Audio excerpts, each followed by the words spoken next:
So, good evening, everyone, and thank you for joining us for Financial Aid 101, what you need to know about the college financial aid process. My name is Tierney, and my agency, Chev, along with ECMC and VASFA, have partnered to offer this event as a part of Virginia's 123 Go initiative. Before we get started, I want to go over a few things. One is that the webinar is being recorded.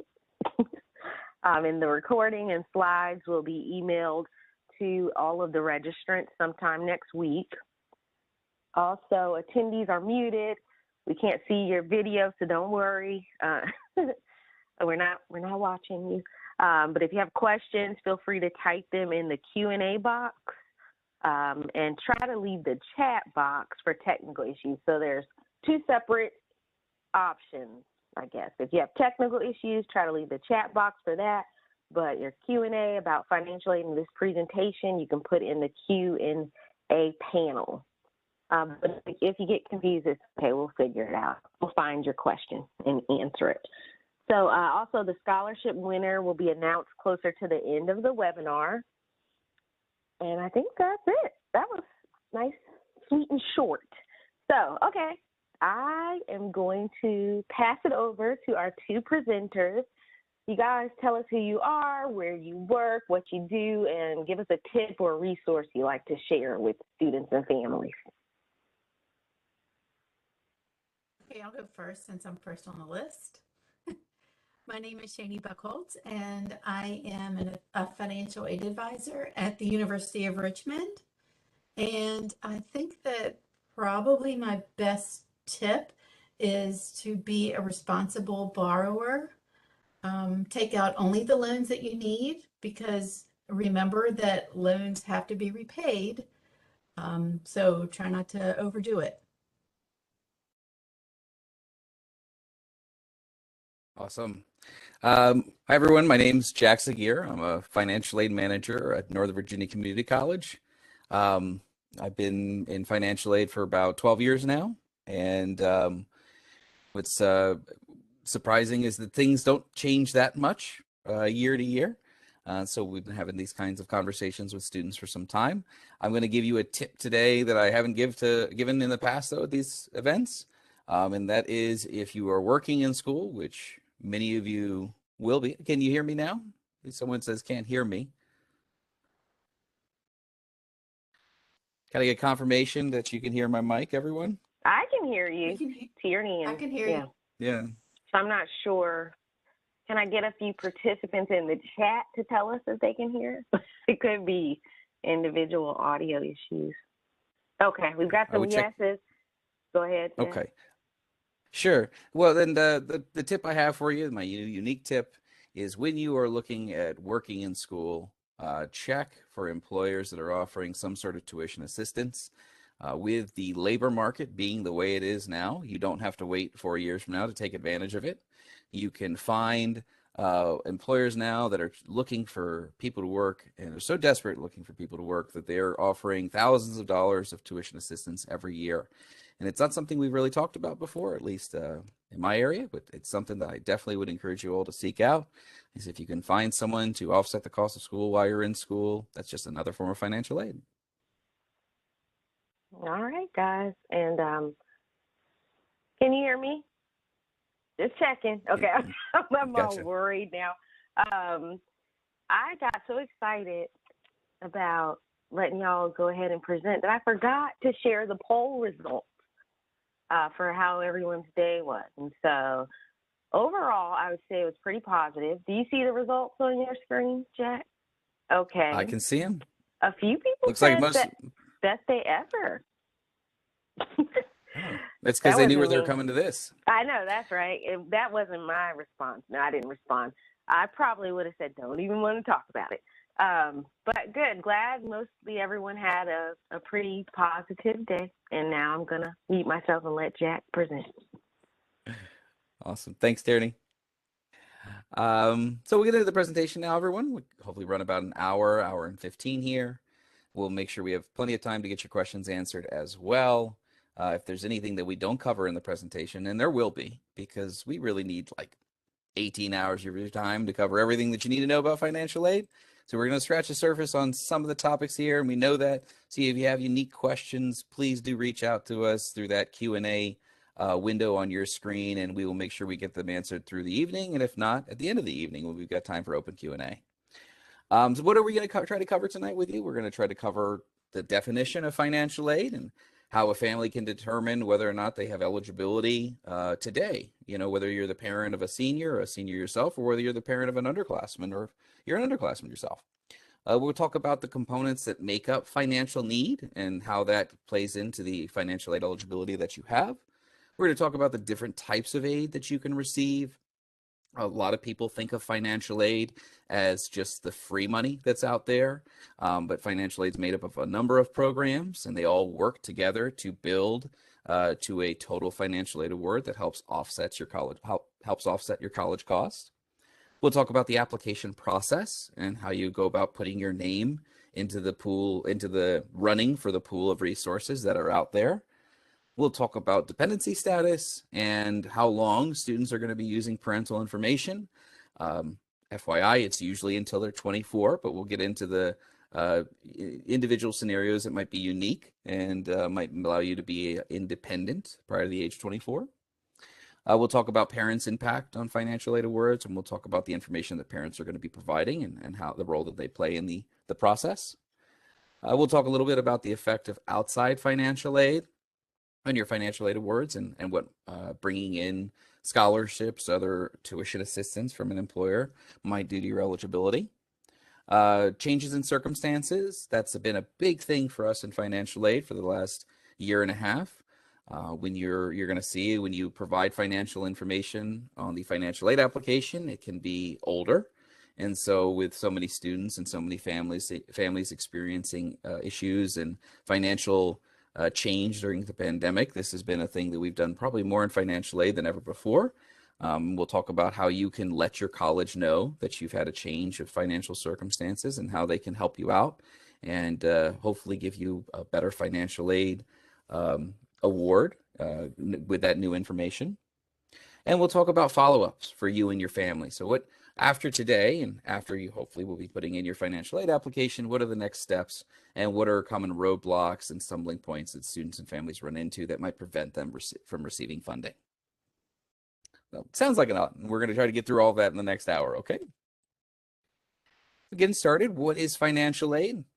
When someone says financial aid in a news article or on a newscast, they probably don't mean the same things that most financial aid administrators and college administrators mean. The financial aid consists of almost any source of funding, not everything, but almost any source of funding that's not coming directly out of your pocket. It's basically those resources coming from the federal government, from the state government, from all these different entities that you could use that aren't direct out-of-pocket payments that you make to the school. And the financial aid process is a way of trying to take the limited resources that the federal government, state government, all these local governments that other agencies have, and trying to determine what a student can qualify for. And we do that by looking at two big figures. And we're going to talk about these figures a number of times over the next couple of slides here. And we're not trying to make you financial aid professionals. We're not trying to get you a job in financial aid. We just want you to understand how these calculations work. Those two figures or those two concepts we're going to talk about are the cost of attendance for a particular college, university, and the expected family contribution. Okay. We have a lot of acronyms, and so we're going to throw a lot at you, but we'll try to make sure we get them defined everywhere. The cost of attendance, or COA, of a college is a sticker price. It's a sticker price for usually 9 months of attendance at that particular institution. If you were to Google or search for a college's cost, you're probably going to get a lump sum number in most situations. In most situations, it's a lump sum number of 9 months of living and being a student at a particular college or university. It's important to understand the difference between the actual cost of sitting in class, or the cost of sitting in class, we like to call those direct costs, and the cost that you have for just living for 9 months, which are going to be indirect costs. Both of those numbers, though, are factored into the cost of a college university. And so if we're looking at an average state school in Virginia, at a public university in Virginia, they average around $25,000 to $30,000 a year on average of overall costs. And if a family is looking and just doing some general research, they're going to see a lump sum. They're going to see that total figure there. But we really want to understand that that lump sum is made up of all of these little components. It is not $25,000 to be sitting in class at a Virginia public university for your institution on day one. It doesn't cost you that amount of money up front. What's going to cost you up front are the tuition and fees of that institution, probably the book costs as well. At least should cost, the book cost should be included. Should always be buying our books. Those are the costs that you really need to be sitting down in class and being able to participate on day one. The rest of the costs that you see here are going to be indirect costs, costs that you have usually over the period of 9 months, a period of a fall semester and a spring semester. And again, this is not the same for all institutions, but generally speaking, tuition is usually 40 to 60% of the overall cost. Those direct costs are usually 40 to 60%, and indirect costs make up the other 40 to 60%, depending on what side of the coin you're on. And the thing is, tuition is usually fixed. Books are usually fixed. There can be some differences using different vendors. But all of these other costs are different from student to student. All of the costs of living are going to be different based on the student's individual situation, whether they're living on campus, living at home, living off campus, whether they're eating prime grade A sirloin on a regular basis, or they're eating top ramen on a regular basis. The colleges that you're attending are using a fixed average, an estimate really, for every single one of their students. And for every student, that number that they're using could be, a gross overstatement or could be an understatement. We need to understand that those numbers are not set in stone figures that you have to have on hand on day one to be able to be a college student. I talk to a lot of families who get worried about that. And that's just a really important concept that we should be aware of. Cost of attendance at a college is cost of attendance for 9 months of living at that school, in addition to tuition and fees. And so you don't necessarily need to say we can't afford a particular school, for example, because you might see a higher cost than you've seen or you expected. They may expect you to pay a lot of money to live at that institution. If you're living in a city, if you're going to school in a city setting, they're going to have higher costs. And you may be able to have much lower costs based on how you live and whether or not you live your life, in a dorm with 4 other people, or whether you have a single all to yourself. And so again, when we're looking at cost of attendance and colleges are advertising cost of attendance, we need to understand that each one of us has a different cost than the next person. And we should really look at the breakdown, what the college is actually advertising, when we're planning out our budgets for future years, whether or not we can afford that institution.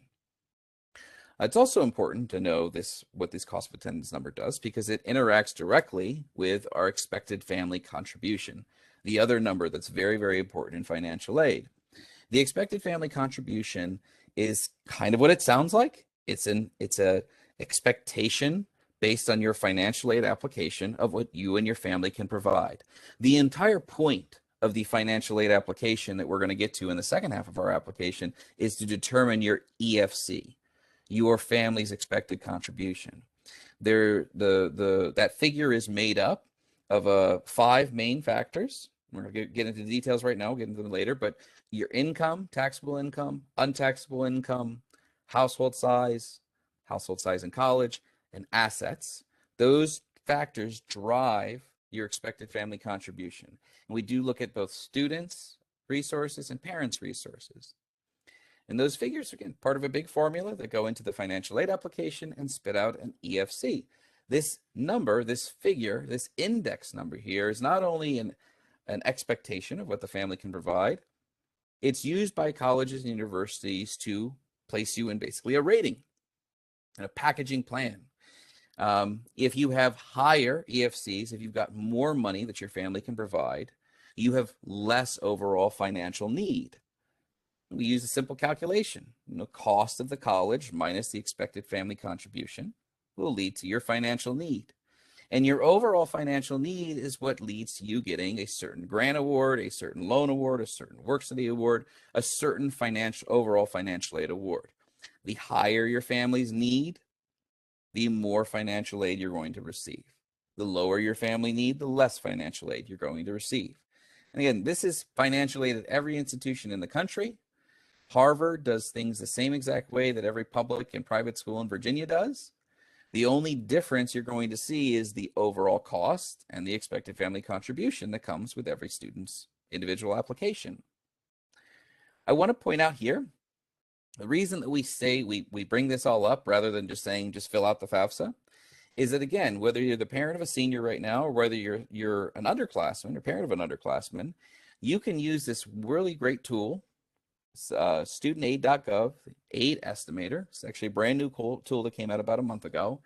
And without filling out the entire financial aid application, without finding all of your tax information, getting all of your ducks in a row, you can put in some good estimates of overall income and household size, and you will get an estimate of your expected family contribution today. Again, whether you're a freshman in high school, whether you're a senior in high school. And with that, you're going to have an estimate of your financial eligibility for federal aid, federal loans, and you're going to have a lot of information just given to you that will help you prepare for what to expect from the financial aid office.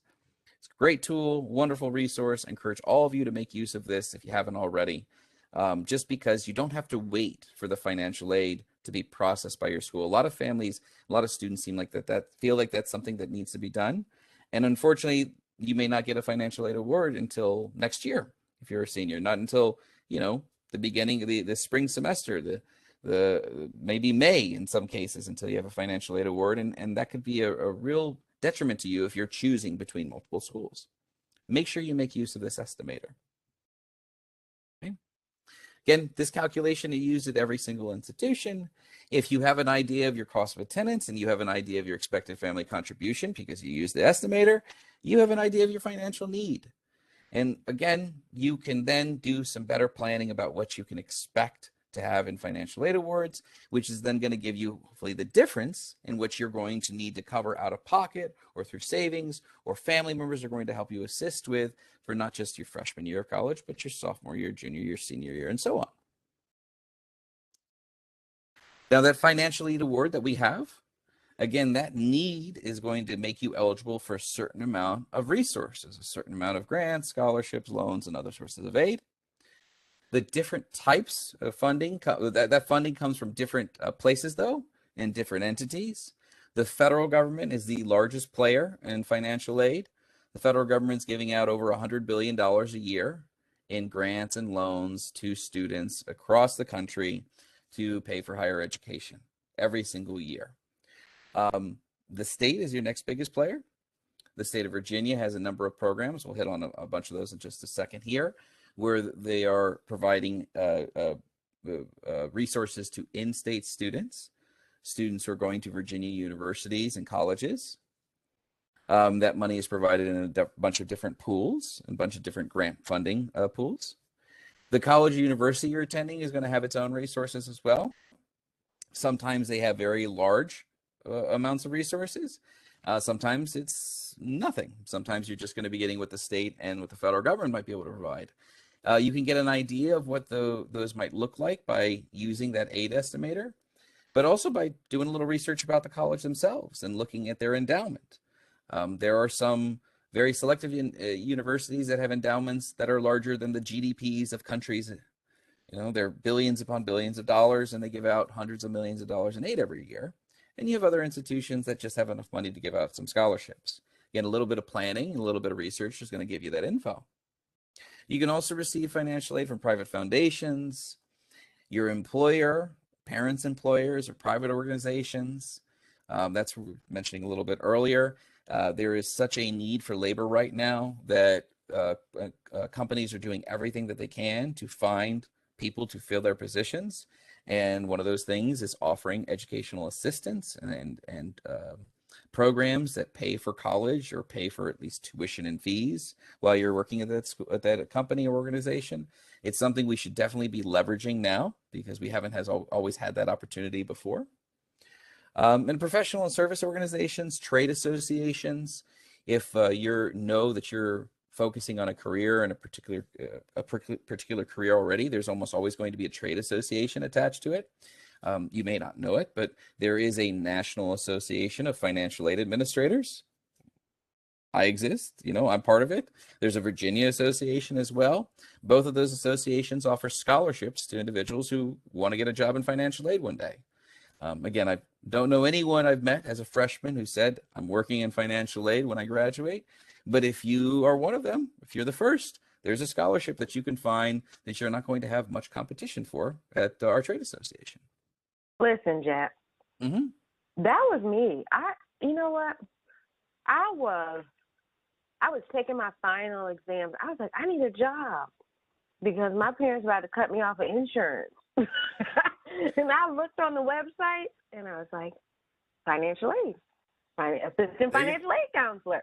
And so I interviewed the week of my exams. Anyway, I got the job, y'all. I got the job. And then once I was in it, I was stuck. So, if you really don't want to be stuck in financial aid, you might want to go ahead and start doing your research, your internships, all that good stuff. So, all right, I'm done. Thank you. That's absolutely right. Well, we are in one of those industries where you usually fall into it. You fall into it. And those industries are out there everywhere, guys.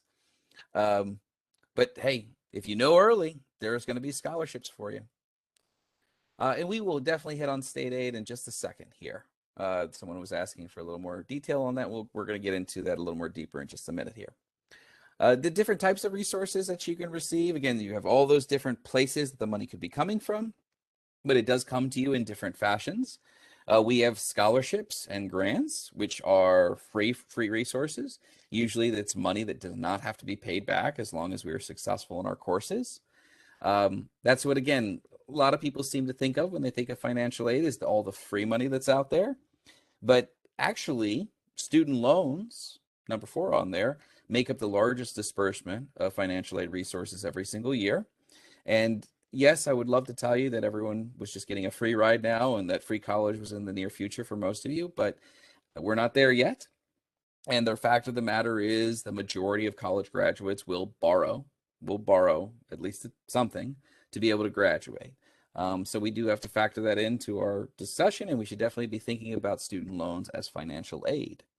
And there's also work study funds, which we're going to hit on in just a second here, which is a great pool of resources that get people jobs on campus.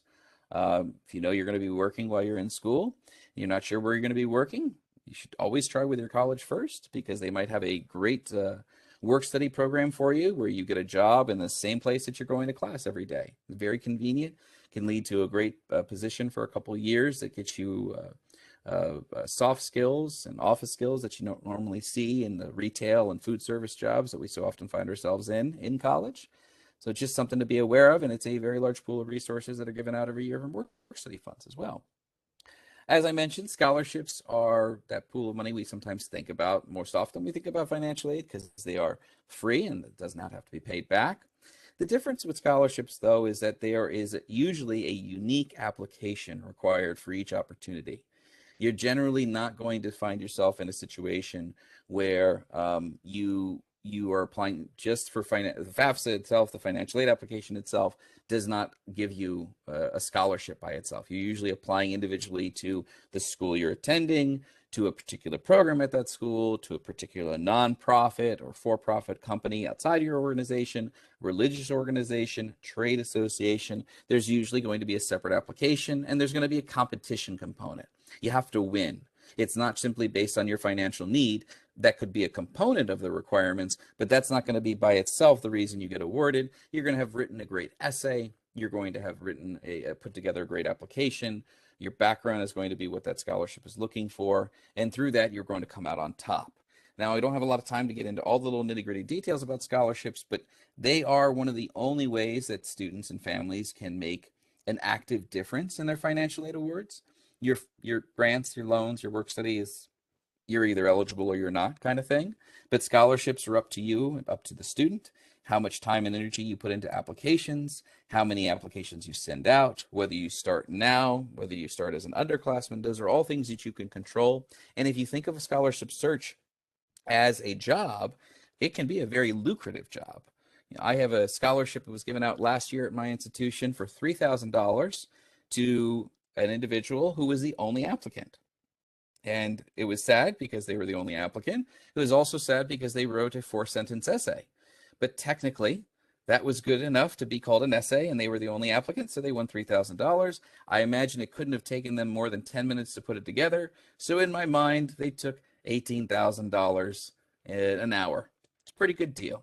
It's a way to think about scholarship search to help you do it, because it is extra work, extra time, and it is something that you will have to stay consistent with and be applying not just as a freshman, but as a sophomore, junior, and senior as well.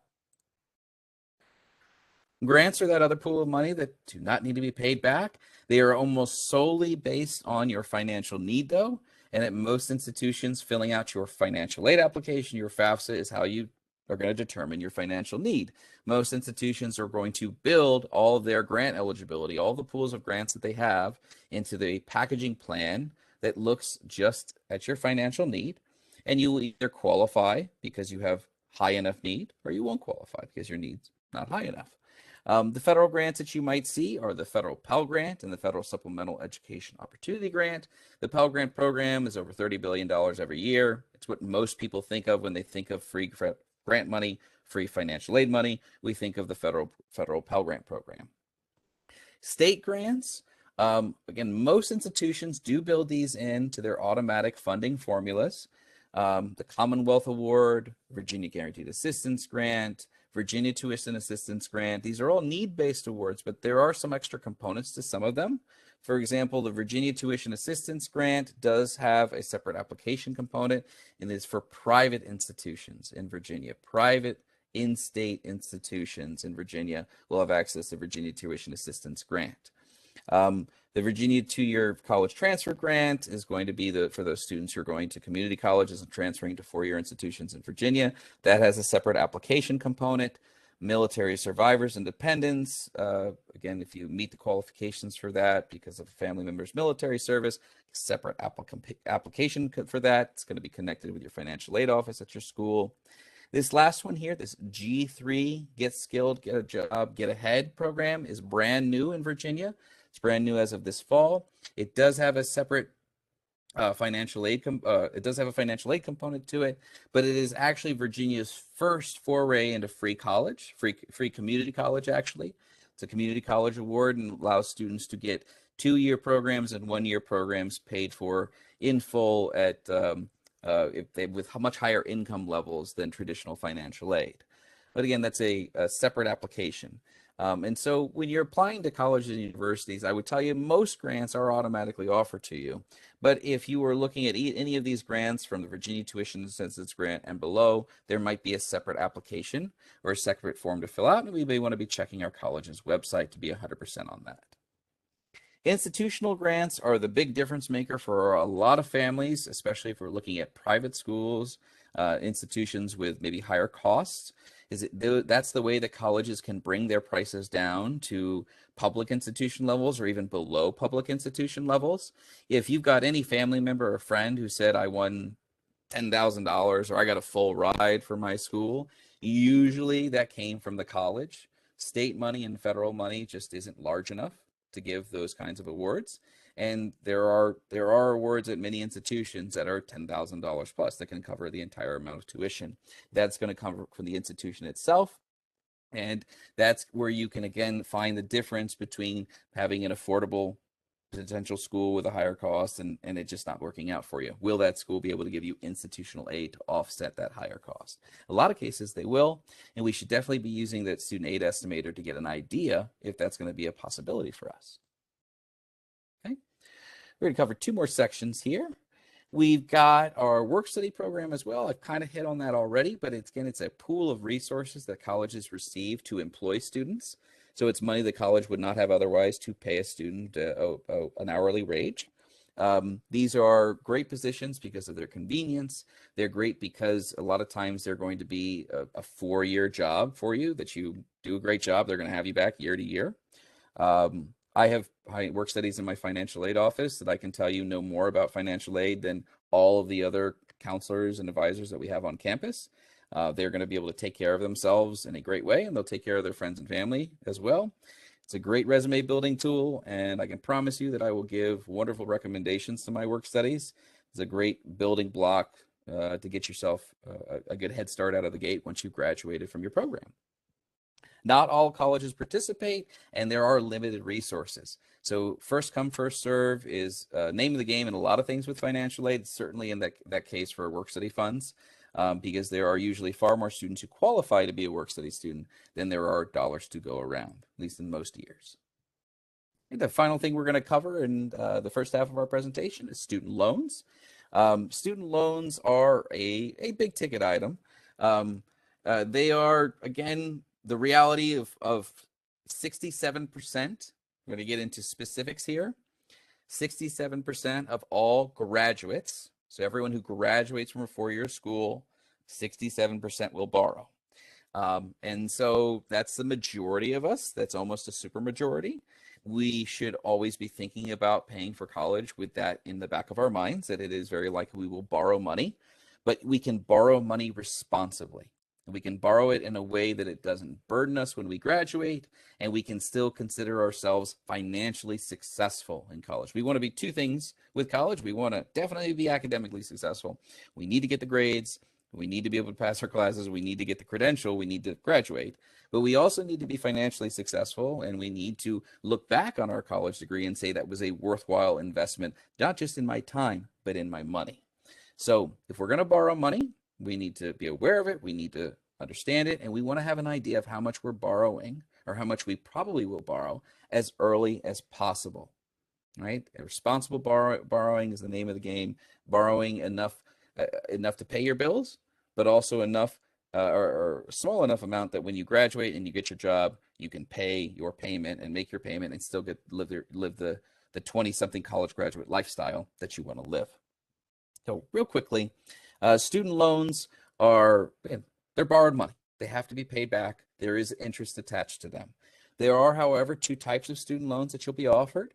You could be offered a subsidized student loan, which has no interest attached to it while you're in college. Again, great thing. It's considered financial aid for a number of reasons. That's a big one right there. A subsidized loan will not accrue interest while you're enrolled in at least 6 credits for your college career. Once you've graduated, that loan will start to accrue interest, but it can save you thousands of dollars in the first couple of years. We do have an unsubsidized loan as well that everyone will qualify for that does have interest attached to it. The interest rate for the upcoming school year has not been set yet, but the current year it's a 3.7% interest rate, which is very, very low. 3.7% on a student loan that, let's be clear about this, does not require a cosigner, does not require an income check, can be given to a 16, 17, 18, 19-year-old who's never borrowed money before. 3.7% is pretty good, and it usually will stay at a very low rate given all those other considerations. It's been that way in the past, at least, and we believe it'll be that way for the foreseeable future. You're not going to be seeing 7 or 8% interest rates anytime soon. We apply for financial aid. Even if we receive no grant eligibility, no scholarship eligibility, no work study eligibility, everyone is offered a student loan. At the very least, if we're able to complete the FAFSA, we can be offered a student loan that will help us complete or help us cover the cost of some of our education. We can defer payments while we're in college. We do not need to make payments until we've graduated, though we can always pay the loan off early if we want. There's no prepayment penalty. There's no penalty for making even small payments towards your principal early. The standard repayment plan is a 10-year plan, but that plan can be extended all the way up to 25 years under certain circumstances. You can even sign up for an income-based repayment plan if you know that you're going to join the Peace Corps when you graduate, or you're going to work in a job, maybe like financial aid, where your salary just does this, but you have a whole lot of happiness, because we got a whole lot of happiness. It's okay. You can sign up for an income-based plan where you have a smaller payment's going to be taken out of your paycheck every month, and hopefully not burden you in the same way that 10-year plan would. If we utilize all of our student loan funding, the subsidized, unsubsidized, all of our grant funding, all of our scholarship aid, and there's no additional resources that were offered, the college will offer students and parents the option of taking out a Parent Plus loan, which does have a credit check attached to it, does have a fixed interest rate, but it is a higher interest rate than the student loans, and does have the potential for the parent to be denied because there is that credit check. But the credit history is credit check, and the credit requirements are much lower, in my experience at least, with a Parent Plus loan than a lot of the private options that are on the market. We should know that while this is offered to us and it is a resource that parents will be given as a possibility, you don't have to take any loans that you're offered. Students don't have to take any of the loans that are offered. It is up to them whether or not they borrow money. It is up to them whether they go into debt. There's a couple other things we're not covering tonight. If you have any questions or any things that you'd like to hash out about those loans, please put them in the chat, and we'll make sure that we get them squared away for you and get you all the understanding that you need before we're out of here. I think we're going to be handing it back over to Tierney now. You don't have to pass it to me. Okay. You can pass it to Shani. Sure but thing. it's my turn to do the pop quiz. But first, I don't think you talked about this, Jack.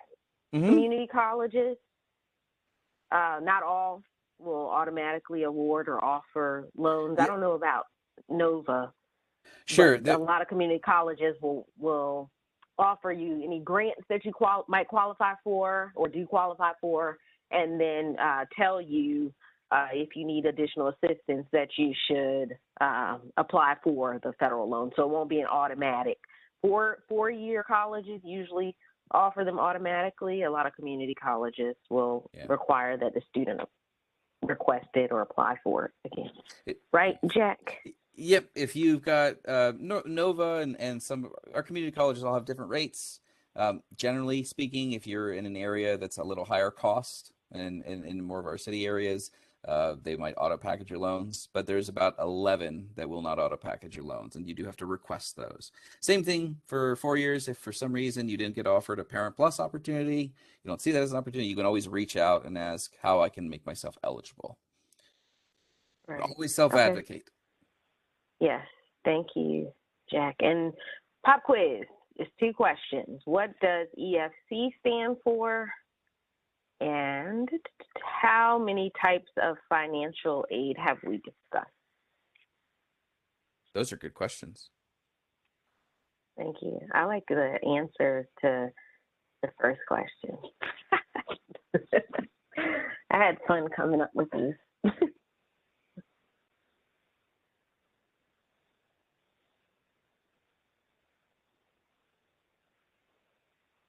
Okay, give you 3 more seconds.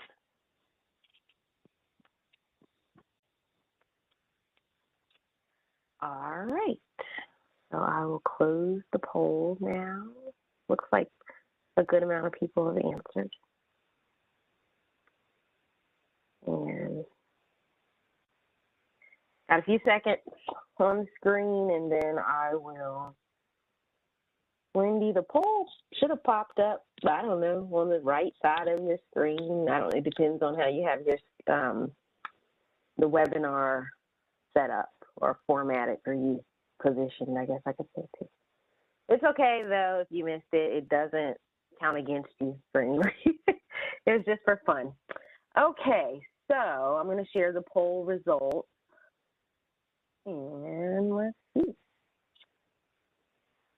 All right, everyone, majority of the people got number 1 right.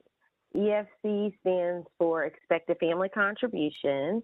And then for how many types, okay, you guys are paying attention because, again, most everyone got that right, and it was 4.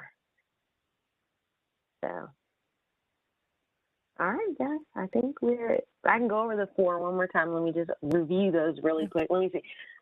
Scholarships, grants, work study loans. Did I get it right? I'm kidding.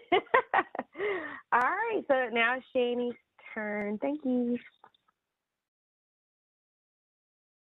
Thank you very, very much, Tierney, and thanks, Jack. That was very informative. And many thanks to those of you who are joining us this evening. As I mentioned earlier, my name is Shani Buckholz, and I work at the University of Richmond.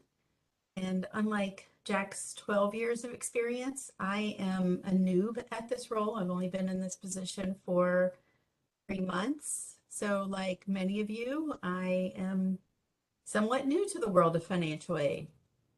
And so with that, let's jump right into the world of applying for financial aid.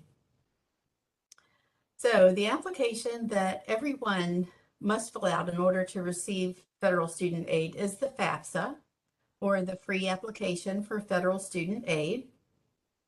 You must fill this out every year. So make sure you make a note of it on your calendar to make sure you submit one.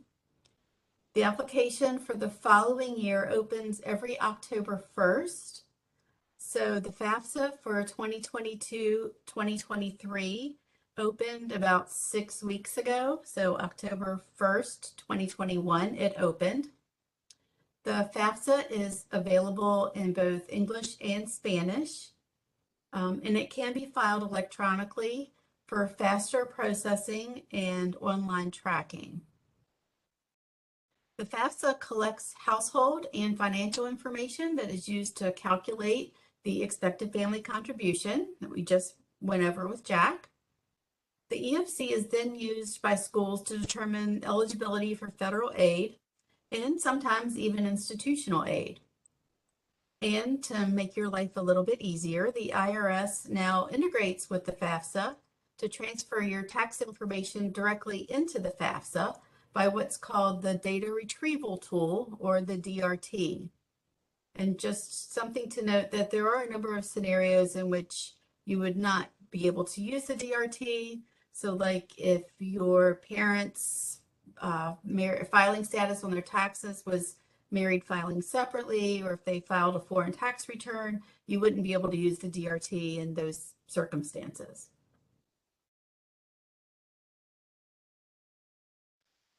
So to start, both the student and one of the biological parents would need to apply for an FSA ID. So if the parents are separated or divorced, the parent with whom the student lived the most in the preceding 12 months is considered to be the custodial parent for financial aid purposes. And they are the parent that should be completing the FAFSA and applying for the FSA ID. If the living arrangements are that the student spends equal amounts of time between parents, then it should be the parent who provides the most financial support for the student. You must have received your FSA ID in order to access your FAFSA, and it serves as your electronic signature for completing the filing process. The email addresses that are used for the student's FSA ID cannot be the same as the email address used for the parent's FSA ID. So make sure you're using different email addresses there. You can request your FSA ID at any time, and it may be used right away to sign your FAFSA, but you won't be able to do anything else with your FSA ID until your Social Security number is verified by the Social Security Administration. And this process can take up to 3 days. So you can go ahead and fill out your FAFSA and sign it immediately. But if you need to make any corrections to your FAFSA, you'll have to wait until your Social Security number is verified before you can do that. And please, please don't share your FSA ID with anyone else. The FAFSA requires you to enter tax info from 2 years ago. So for the 2022-2023 FAFSA, you will need to submit tax info from your 2020 tax return. Asking for this info from 2 years prior allows students to complete their FAFSA sooner, since the 2020 taxes should theoretically already be filed. For those eligible, the IRS Data Retrieval Tool allows for your tax info to be directly transferred into your FAFSA. And for privacy protection, this information, your tax information, is masked. So it's not visible on either the IRS site or the FAFSA.gov site. It just essentially says that the information has been transferred. It doesn't show any of the information. And as was mentioned earlier, the IRS DRT is the easiest, most accurate way to provide your tax information on the FAFSA. The FAFSA is used to apply for federal, state, and institutional aid, as well as some scholarships. And please note that state and institutional aid may be limited. So the sooner you apply, the better your chances are of getting a larger piece of the financial aid pie. It is strongly recommended that you submit your FAFSA as soon after October 1st as possible. Now, some colleges, including the University of Richmond, require an additional financial aid application, such as the CSS profile. Fees may apply for submitting a CSS profile application, though this year they've changed the fee requirement so that there's no fee for families that make less than $100,000. Virginia students are also able to apply for VTAG, or the Virginia Tuition Assistance Grant. The VTAG is non-need-based grant for full-time bona fide Virginia students who will be studying in private nonprofit institutions in the Commonwealth. The VTAG amount for 2021 and 2022 was $4,000, but the amount for next year could be more or less than that. And one more thing to point out is that once you have applied for VTAG, the award automatically renews every year, provided you continue to meet eligibility requirements. And a list of deadlines for Virginia's state-supported colleges is available online, and you are encouraged to contact the colleges you're interested in for updates and additional information. In terms of eligibility for federal student aid, you must be a U.S. citizen or eligible non-citizen. You must have a valid Social Security number. You must have earned a high school diploma, a GED, or a homeschooling credential. You must be enrolled or accepted for enrollment as a regular student in an eligible degree, certificate, or credential program at a participating college or university. You must maintain satisfactory academic progress in order to remain eligible. And any criminal convictions may limit your eligibility depending on the conviction and type of college. And just a note about the selective service question. Males used to have to register with selective service to be eligible for federal aid, but that is no longer a requirement. The relevant question will still be on the 2022-2023 FAFSA, and you still must answer it honestly. But keep in mind that however you answer that question, it won't impact your eligibility for aid. So the FAFSA will ask you a series of questions to determine whether you're classified as a dependent or an independent student. If you answer no to all of the questions, then you are qualified as a dependent student. If you answer yes to any one question, then you are considered an independent student and will not need to submit your parental info. So if you're 24 years or older, then you're considered an independent student for the FAFSA. If you're married or you're working on your master's or doctorate degree, if you're a veteran or an active duty in the military, if you have children or other dependents for whom you are providing more than half of their support, or if you were raised in foster care, your parents are deceased, you are deemed a dependent or a ward of the court, or you are an emancipated minor. Any of these, if you answer yes to any of these questions, then you are, again, considered an independent student and you don't need to provide your parents' income. But if you answer no to all of them, then you are considered a dependent student. So you may be asking, who is a parent? Well, biological or legally adoptive parent are considered a parent for the FAFSA. Grandparents, legal guardians, foster parents, older siblings, and other family members are not considered parents unless they have legally adopted you. You must provide parent information even if you don't live with your parents. So if you've lived with your grandmother most of your life, let's say, unless she has legally adopted you, for the FAFSA, you will be submitting information regarding your parents. And colleges may consider special circumstances to process a dependency override. Additional documentation will be required, and these are considered on a case-by-case basis. So you need to contact the financial aid office for more information if you want to request a dependency override. So which parent? You have to answer the FAFSA questions for both parents if your parents are married, even if they don't live together. You must also answer for both parents if your parents are living together but not married. If your parents are divorced or separated, you must provide information for the parent you lived with the majority of the last 12 months. And if you didn't live with one parent more than the other, you need to provide information about the parent who provided the most financial support for you during the last 12 months. If your divorced or widowed parents have remarried, you must also provide information about your step-parent when you fill out the FAFSA. So one of the questions that you will be asked has to do with the number of people in your household.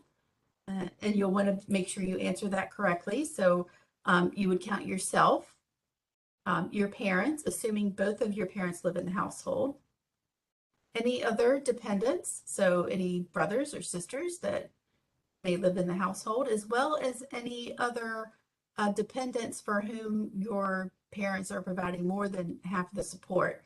And think in this case in terms of perhaps grandparents or cousins or something like that who are living in the house for whom your parents are providing more than half the support. You want to include all those people. Be careful when entering information. Read the instructions and complete the FAFSA carefully. Any incorrect or missing information can delay the process, can delay processing your application and perhaps lead to a loss of financial aid. And just some of the most common mistakes that we see, first and foremost, people paying to complete the FAFSA or to submit it. The form is truly free to submit, free to complete, and if you need assistance, it is available online or by phone. Entering an incorrect Social Security number, and this is very important not only for you, but if you enter the Social Security number for another student who's trying to apply for aid, it will delay the process for them as well. So please be sure that you're careful when entering all of your information. If your parents are divorced or remarried, make sure you're entering that correctly, as well as all of your tax information and the correct household size. Because any discrepancies in what you enter and what other sources indicate can lead us to having to confirm your info, which will delay processing your application. So make sure you're entering the correct information as you go along. So you've submitted your FAFSA. What happens next? Well, first of all, you will receive a student aid report or a SAR. The SAR includes basic information about your financial aid eligibility. It contains your estimated family contribution and your answers to the questions on the FAFSA. If you included an email address in your FAFSA, your SAR will be sent to you electronically. If you didn't include an email address, you will receive your SAR by way of snail mail. Regardless of how you receive your SAR, it is strongly advised that you review it for accuracy. Make sure that you meet all the admissions and financial aid deadlines at the colleges where you're applying. In some cases, these deadlines will not coincide, so you need to make sure you're filing your applications and other forms on time. Your FAFSA information may be selected for verification, and we'll get more into that in just a moment. Colleges will review your FAFSA information to determine your eligibility for state, federal, and institution aid. And once you receive your financial aid award package from the colleges where you've applied, review and compare your aid packages. Make sure you do your research to know your net prices and costs. And finally, search for and apply for other sources of aid, such as nonprofit and private scholarships and grants. According to Forbes, nearly $3 billion worth of scholarships go unclaimed every year. And I'm not trying to suggest that you'll receive every scholarship for which you apply, but it may be worth your while to do some research and apply for any that you may qualify for. So the U.S. Department of Education randomly selects applications for verification. This is a normal thing and nothing to be concerned about. though you will have to comply in order for your federal aid to disperse to your student account. In essence, verification is the process by which colleges confirm that the data you reported on your FAFSA is accurate. If you are selected for verification and you did not use the IRS data retrieval tool, you will be allowed to go back into your FAFSA and update your info using the DRT. Otherwise, you may be required to submit an IRS tax transcript to the college. Keep in mind that your financial aid award cannot be released to your student account until verification is complete. You are required to notify the college when you've applied any of the outside or private scholarship grants you will be receiving. If the outside aid causes you to exceed your financial need or cost of attendance, then it could result in a change in your award package. Typically, colleges will reduce loans first since they require repayment. So if you receive a $2,000 need-based scholarship, your loan eligibility may be reduced by $2,000 so that the scholarship can be added to your package. And if this happens, you will receive an updated award notification letter indicating the changes that were made to your package. If your family experiences a change in circumstance, you may be eligible for an adjustment based on your financial aid advisor's professional judgment, or PJ. So if your parent loses their job, or if they divorce, if they experience unusually high medical expenses that were not paid by way of insurance, or if one of your parents should pass away, you should speak with your financial aid advisor about the possibility of receiving a reevaluation or PJ adjustment. Please note that additional documentation of the circumstance will likely be required. And just a reminder that applicants are required to report 2020 tax information for the 2022-2023 FAFSA. If major changes have occurred since 2020, you may qualify for a PJ adjustment. So contact the financial aid office at the schools where you're applying in order to learn more about whether your situation qualifies for a reevaluation. What is the role of your college financial aid office? Well, among other duties, we assist students and families in understanding and utilizing financial aid resources. We determine federal, state, and institutional eligibility. We verify FAFSA information. We review special circumstances. We package and award financial aid. We send award notifications and information related to the awards, and we monitor eligibility. We do a lot. In summary, make sure you start the process early. Check with colleges that you're interested in regarding priority and other deadlines. Know what information and forms you need to apply. Provide accurate information and enter it carefully when you're applying for your FAFSA. Save copies of everything. Check your email regularly and follow up with your college as required. Remember that loans require repayment. Be a responsible borrower and only borrow what you need. And finally, don't hesitate to ask your college's Office of Financial Aid if you have questions.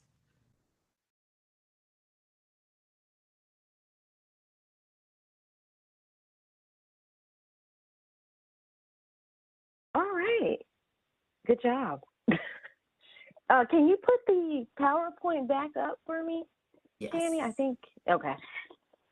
Actually, take that back. Take that back. Don't do it. Don't do it. Don't do it. We'll put it up after I do the raffle. Sorry. Because it's time to give out some money. All right. Let me see. I was doing other things, you know. I wasn't paying attention, but I'm ready now. So I'm going to shuffle the entries.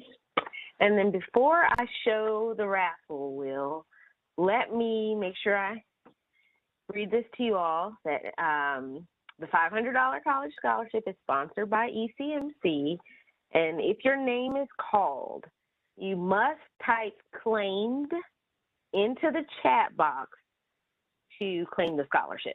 So, call your name in order to know that you are actually on the webinar. We need you to type claimed in the chat box. If the person whose name I call is not on the webinar right now, then I'll spin the wheel again to see who comes up. We have over 100, actually over 200 registrants, and so this hopefully won't take too long. The first webinar we had last month, the third time was a charm, so we'll see.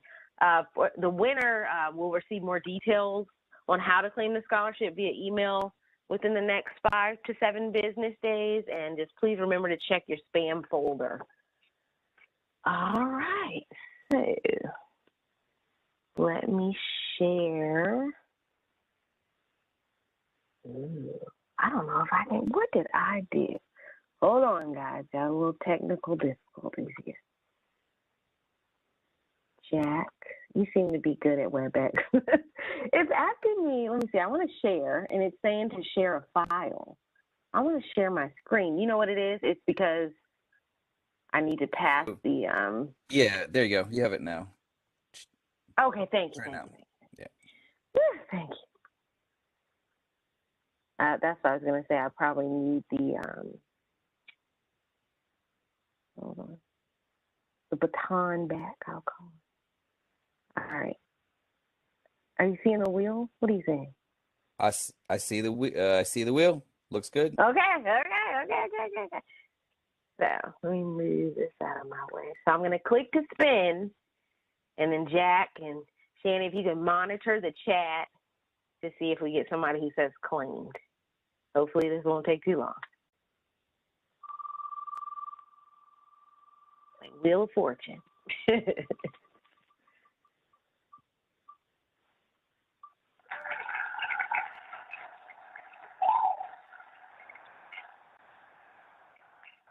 Do y'all hear that? The clapping?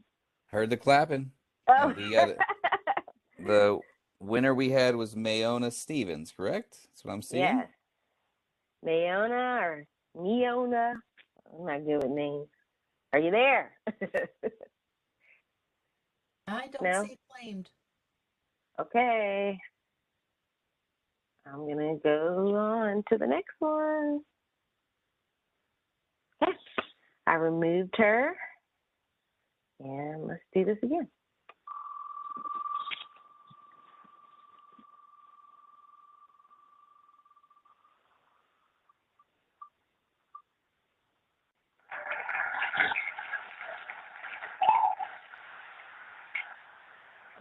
Is it Christiana Graves Brown? Claimed. Oh, she typed claimed in. Okay, Yep. we have a winner. Okay, Woo, good, because that could have taken all night. I mean, there's no easier way to do it, unfortunately. But I'm so happy. Congratulations, Christiana. Look for an email from financialaid@chev.edu in the next 5 to 7 business days. We'll give you more details about how to claim your scholarship. Congratulations. Yippee. That's awesome. Yeah, and so now I want to put, Shanny, do you mind putting back up the, I'm going to stop sharing, putting back up the PowerPoint just for these last few You just have minutes. to pass it again. Yep, I'm passing it. Gotcha. Lastly, and then we'll take questions too during this time. Thank you all for everyone who attended. If you're leaving now, we understand it's dinner time, past dinner time for some. So thank you for joining us. Hope you learned a lot. Here are some helpful resources. Of course, the College Financial Aid web pages. That's if you go there, that's what's going to tell you which programs the college is participating in as far as federal and state financial aid. Really, if you don't see any federal information up there, might warrant a call. Like, hey, are you guys? Do you guys participate in federal student aid? You see the FAFSA website, Federal Student Aid Info. There's an app for FAFSA, My Student Aid app. Go to your Apple or Google App Store. The chev.edu/financial aid website is a good place to go. Yes, Jack? I think we put this up a little bit earlier. I want to put it in the chat again, which is the Student Aid Estimator. Oh, yeah. And then I will also quick shout out to the College Scorecard. If we just type in College Scorecard into any search engine, we're going to find it. Great resource for comparing college costs and a lot of those pieces that are financial success pieces, like average number of students who have loan debt, average amount of loan debt, average earnings leaving school, all can be found on that College Scorecard, which is just a great tool. And also just I used to knock the Student Aid app when it first came out, everyone, because it was buggy. It's much better now. And so if you are an app person, if you like to use mobile applications, if that's where you are, you could definitely use that and they will do a good job for you. Couldn't always say that. Okay, that's funny. And let me see. We can take questions now. The webinar is being recorded, so probably, let's say, sometime next week, you'll get the recording, the link to the recording, as well as the actual PowerPoint slides. So that'll go to all registrants. I think I answered your question, Jim. Let me see. You guys see any more? I can just, I wanted to just maybe add a little bit to a couple of these, just to be clear, because we had a couple questions about assets. So just to be 100%, the assets, there are protected assets that we are not going to be entering on the FAFSA, and those are primary or equity in our primary dwelling. So wherever we're living, if we own that property, the equity in it, we do not need to include. And secondly, retirement accounts, tax advantage retirement accounts are not included as an asset. If you're receiving disbursements, those will go to your tax return, and that's where that gets captured. But if it's simply sitting in an account, it's an asset for future retirement that's in a retirement account, those are not going to be reported as assets. And again, generally speaking, just about anything else would be included as an asset. But if you have questions, reach out to us and reach out to your college or university. I'm going to put my information in chat as well, everyone, if I didn't do that already. And anyone on this call can email me if they have any questions at all about financial aid. It doesn't matter where you're going to school. I'm happy to help you out and get you pointed in the right direction with that information. See, that is so nice, Jack. That's so nice. And I see one other thing on here that I just want to point out. We just got word about this. If there's anyone on this call, or if there's anyone with family members or friends who are in a situation where your parents do not have a social security number, that doesn't matter. What matters is the student status and the student's eligibility. There is a bug right now with the FAFSA where parents without social security numbers are not able to sign their applications for their students. And a number of students have had trouble with that. It's not expected to be fixed for the next month and a half. So if you're in that situation, you need to talk with the college or university that you're planning on attending. They should be able to help you out in getting a parent's signature manually added to your financial aid application. You can also call Federal Student Aid directly at the number that I'm putting in chat right now. You can call them for anything directly at that number, but they, whether or not they'll be able to help you with that particular question, it depends on who you get. That's the honest answer. So I would always start with the colleges and universities that you might be attending. And again, that is for parents without social security numbers who need to be entered onto the FAFSA. They're not able to sign because of a technical error right now, technical issue with the actual application. Thanks, Jack. And somebody asked for scholarship search tools. I'm putting 4 in the chat. Just give me a second. It's taking me a while to type, but you can start there. I think Jack went over this earlier. Watch for scams. And again, it's great to have a resource. It's great to have scholarship search engines. Look at your local opportunities first, because you'll be competing with less people. Always try to compete with the smallest number of people first, and then add to those people. And the idea there is it's going to be easier for someone to use a search engine and throw out 100 scholarship applications than if you individually were go to a local nonprofit, walked into their office and talked to them about their scholarship that they're advertising just on their website. You're not always going to find every opportunity that's local on a search engine. But search engines are a great resource, especially weekends, late at nights when you don't have that other opportunity to get a little more local connection. All right. And then Jack, someone asked about 529 or 529 plans included on the FAFSA. I guess you have to report that information. Yes. Unfortunately, I mean, again, it depends on how you look at it. It is saved resources, so it's dollars that have been put away for college costs that's an asset. That's something that you have. You do have to report 529 plans as an asset, and they are reported as a parent asset. They're not reported as a student asset. That's a good thing because parents' assets are protected at a higher rate. For every dollar of parent asset that's reported, about 4 cents of that is considered available for use, whereas it's about 20 cents for every dollar of a student asset. So 529 plans are reported as a parental asset. We do have to include 529 plans for all family members in the household.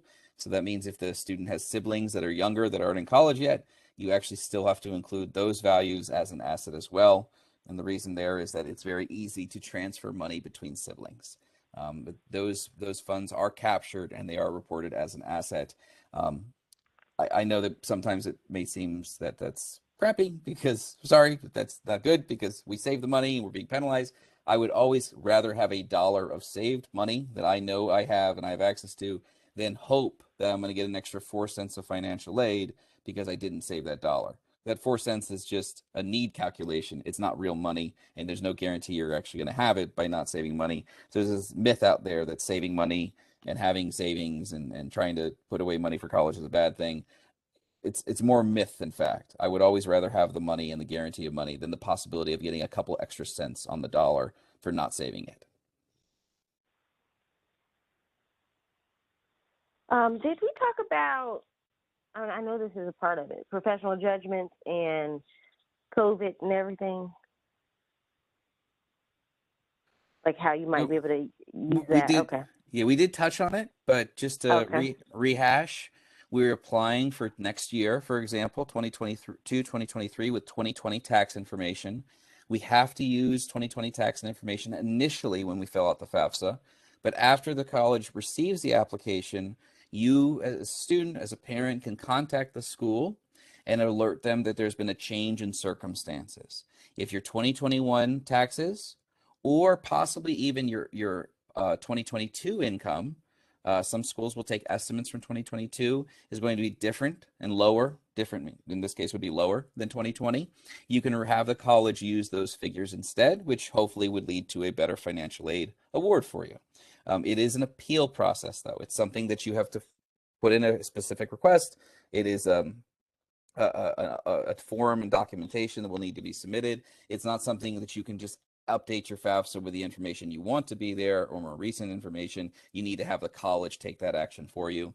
Every college is going to have a change in circumstances or income recalculation form, and you can find that on their website, and you can take a look at the information that they're going to be requesting. It's generally pretty straightforward, and it's usually the same things for every institution. So if you're looking at multiple schools, one packet will usually be able to be used for most institutions with just an update to the form that's being used.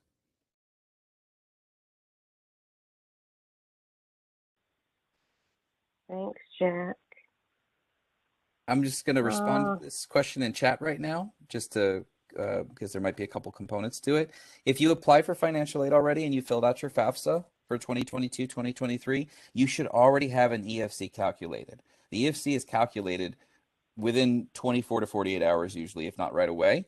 And so what would concern me with not having your EFC would be the FAFSA not being fully submitted or there being an error on the FAFSA, a logic error. For example, if you said that your taxes paid to the U.S. government was more than your earnings for the year, mathematically that's not possible.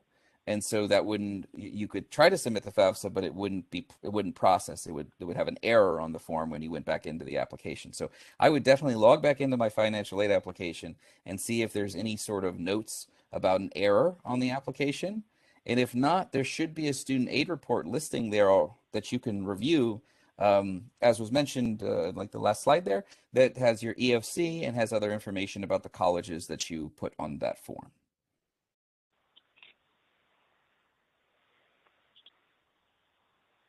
Okay. And we are at 7:15 now.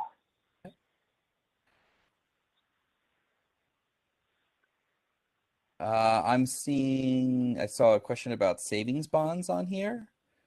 Savings bonds is an asset, everyone. So savings bonds would be included as an asset for financial aid purposes. I don't see anything else. I don't either.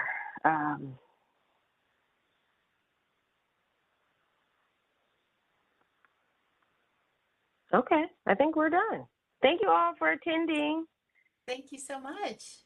And is it Miona? Check the chat for me, please.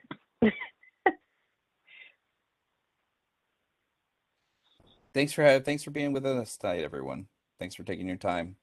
I hope you have all the success that you've been looking for and are financially successful with your college aspirations. Well, that was a good way to end it, Jack. Thank you. All right. I think I'm going back to college. I was looking for words. I always got my thesaurus out real quick. All right. I hope you all have a great right. evening. Thank you. Thanks. You All right, too. bye. Bye.